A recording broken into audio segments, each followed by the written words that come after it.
जय जगन्नाथ। आज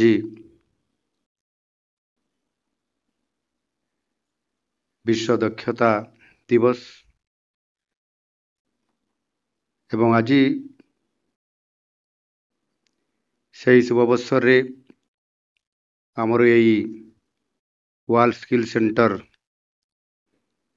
मंचेश्वर भुवनेश्वर ठारे आज या जो पालन करा जाउछि एवं आज मध्य आमे दक्षता केंद्र उद्घाटन करिसेंती। दुई जिल्ला रे मध्य ये कार्यक्रम रो समारोह रे आज एठी उपस्थित थिबा हमर मानवर शिल्प दक्षता विकास वैषयिक शिक्षा मंत्री श्री संपत चंद्र स्वाई, विभाग प्रमुख शासन सचिव श्रीमती उषा पाढ़ी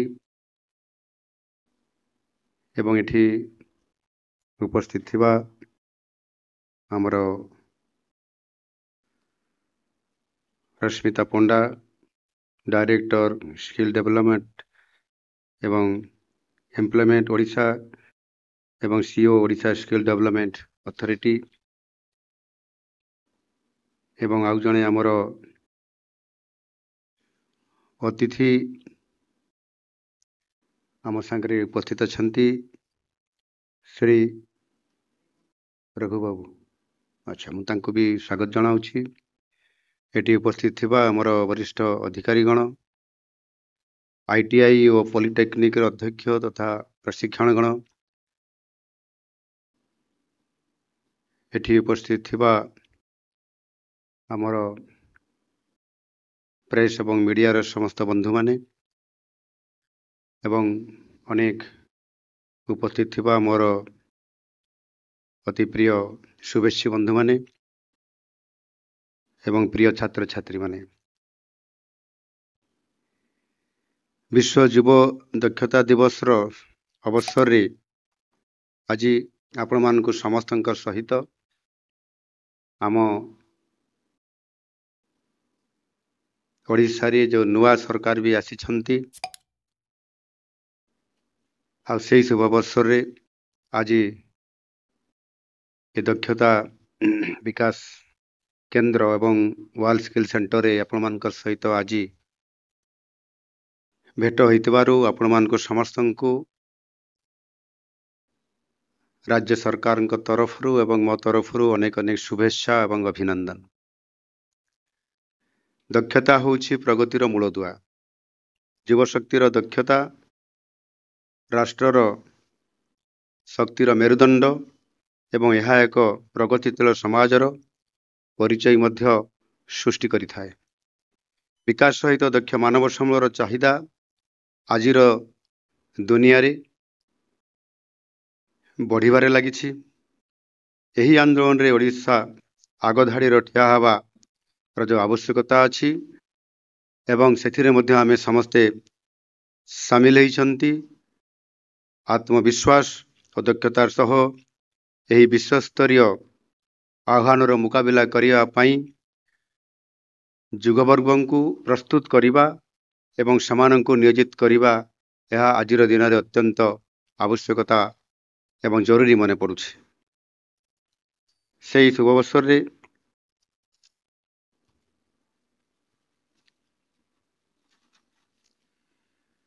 ओडिशा को दक्ष मानव सम्बलर केंद्र रे परिणत करिबा पई आज आम जो ओडिशा रे जो नुआ सरकार आछंती आम सरकार प्रतिश्रुतिबद्ध। आम एपरि एक राज्यर परिकल्पना करूछु जोंठारे युववर्गर प्रत्येक व्यक्ति निज मनोनीत क्षेत्र में उत्कर्ष हासिल करी निजको सशक्त करि परिबो। परिवर्तित परिस्थिति सहित आमर दिग परिवर्तन करिवार आवश्यकता अछि। यह सहित गति को त्वरान्वित करिया मध्य जरूरी अछि। आमर प्रतिश्रुति अनुजाई आजिर आतिथेयता प्रशिक्षण पाई प्रथम कौशल भवन आज उद्घाटन करा जायछि एवं सेथिरे जेभଳି भाबरे आज आगामी दिन में युवपीढ़ी किभली भाव में ओडिशा रे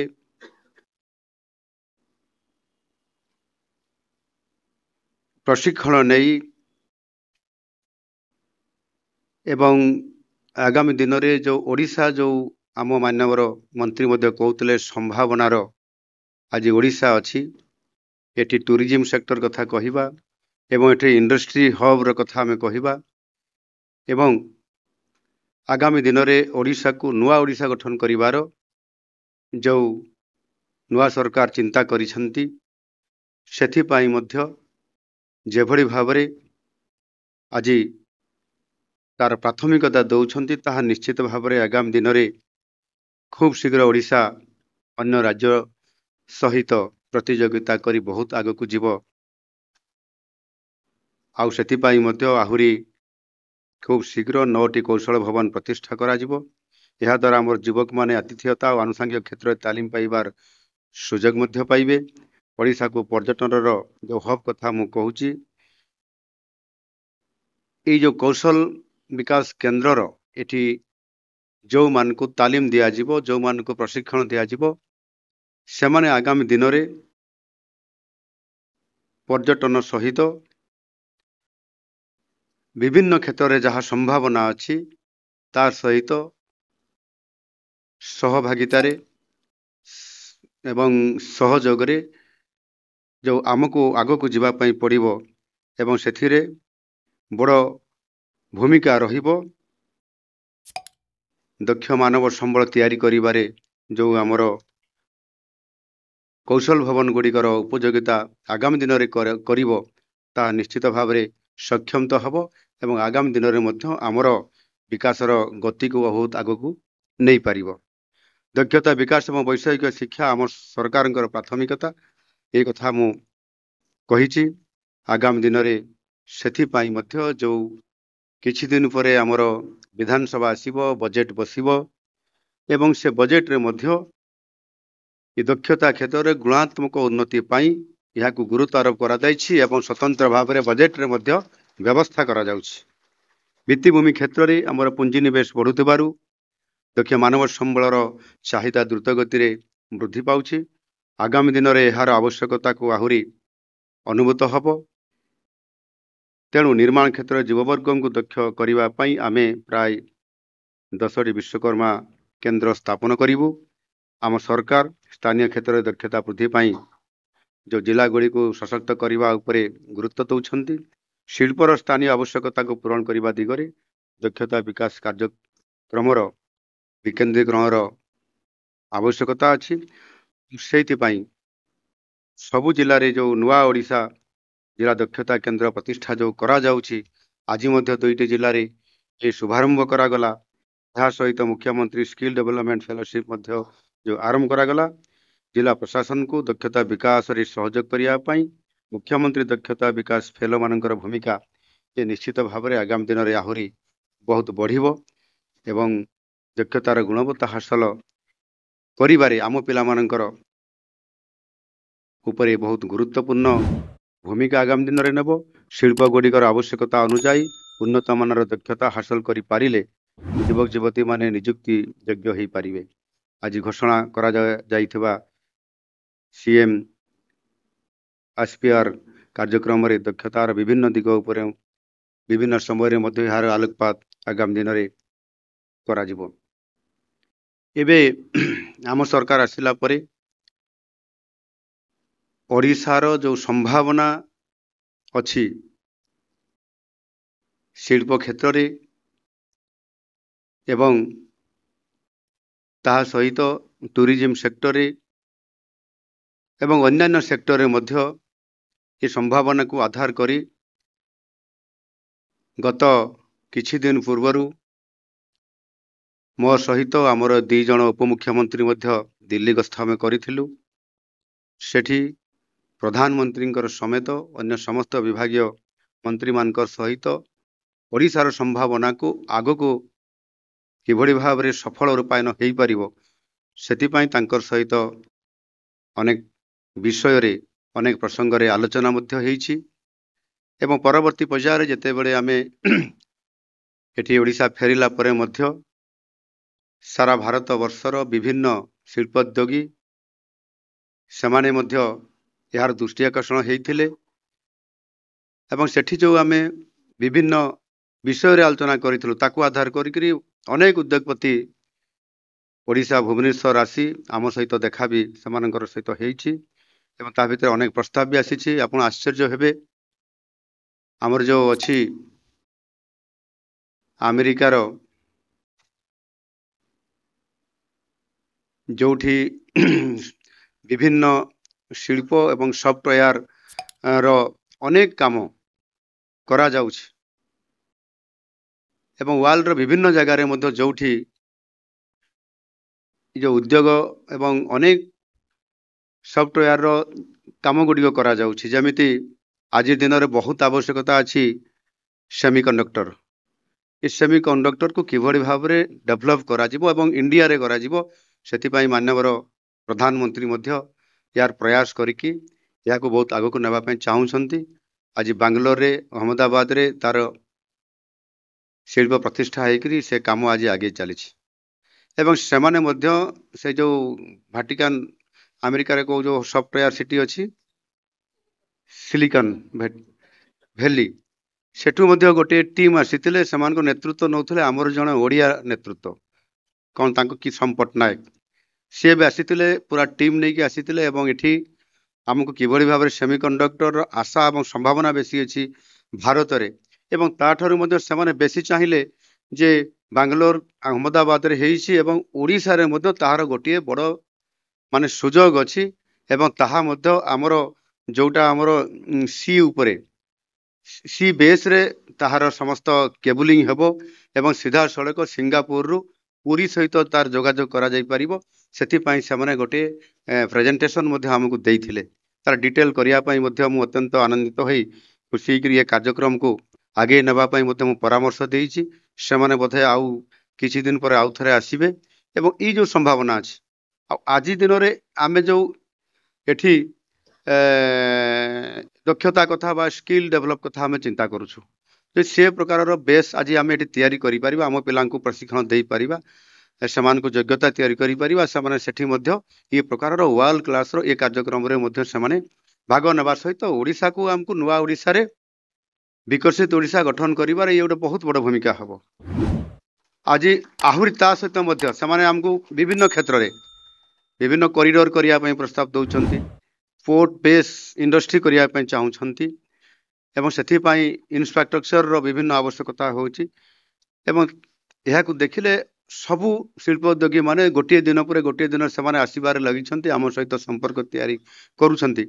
ଯେଉଁଥିପାଇଁ କି ଆଗାମୀ ଦିନରେ ଶିଳ୍ପର ହବ୍ ହେବ, ଟୁରିଜିମ୍ ସେକ୍ଟରରେ ଆଶାଜିତ ଭାବରେ ଡେଭଲପ ହେଇପାରିବ ଏବଂ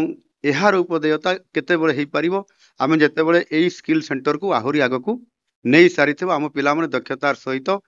ସାର୍ଟିଫିକେଟ ଧରି ଏକ୍ସପିରିଏନ୍ସ ନେଇକି ଛିଡ଼ା ହେଇଥିବେ, ସେମାନେ ସବୁ ପ୍ରତିଯୋଗିତାରେ ସବୁ ବର୍ଗରେ ସେମାନେ